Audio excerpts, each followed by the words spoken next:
Hello there mga inay! Andito tayo ngayon sa ating probinsya dito sa Ilocos Norte at look at this, grabe ang ganda naman ng panahon. Maulap at darating na ang tag-ulan. Ay, tag-ulan na talaga. Anyway, tingnan nyo naman, napakasarap talaga pag dito sa probinsya. Lahat, ang dami mong makikita, fresh na fresh, and accessible lahat, libre, organic.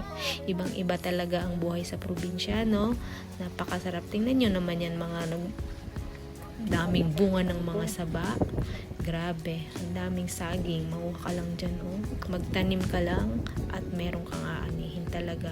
Ang dami mong malilibre. Samantalang sa abroad, yung saba na ganito, napakamahal, pagkamahal-mahal talaga. Anyway, madali lang talagang itanim naman to, itong saba na to. Yan, tingnan nyo, napakagaling. Madami talaga sila. Kahit everyday ka manguha ng bunga. And mabubuhay ka na talaga.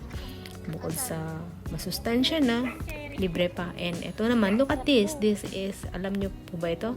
This is aratilis, mansanita sa amin. And yes, look, dami rin niya bunga. Kadalasan, yan, kadalasan ng bata kami, nahuhulog talaga ako dyan sa mansanita na yan. But yes, look at this. Kasimpleng mga kaligayahan natin pagdating sa probinsya. But it's really incomparable pagdating sa syudad na buhay.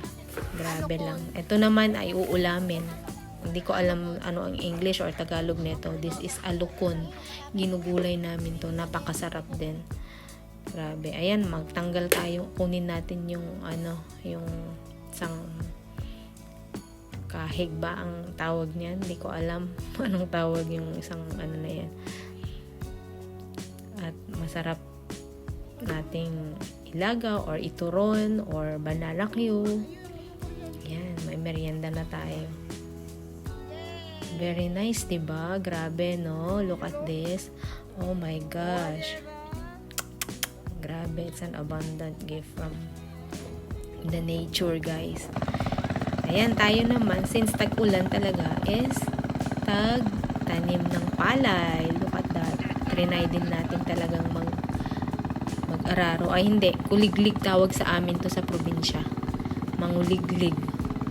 Ang saya lang, di ba? Grabe. Saan ka pa pag nasa probinsya ka, magsipag ka lang at marami kang malilibre. Libre ka na sa bigas, libre ka pa sa ulam most of the time. And at the same time, healthy pa, di ba? Sa ngayon, sobrang ito na yung magiging kaligayahan ko talaga. Grabe, pag tumatanda na nga, di ba, sabi nila, ito na yung pinipili nating buhay. Ayan, magtanim ay di biro, maghapong nakayo ko. Ayan, tayo naman ay tumulong din talagang magtanim ng palay. Napakasarap naman talaga. Grabe, sobra. Iba yung feelings talaga. O siya, hanggang doon na lang, guys.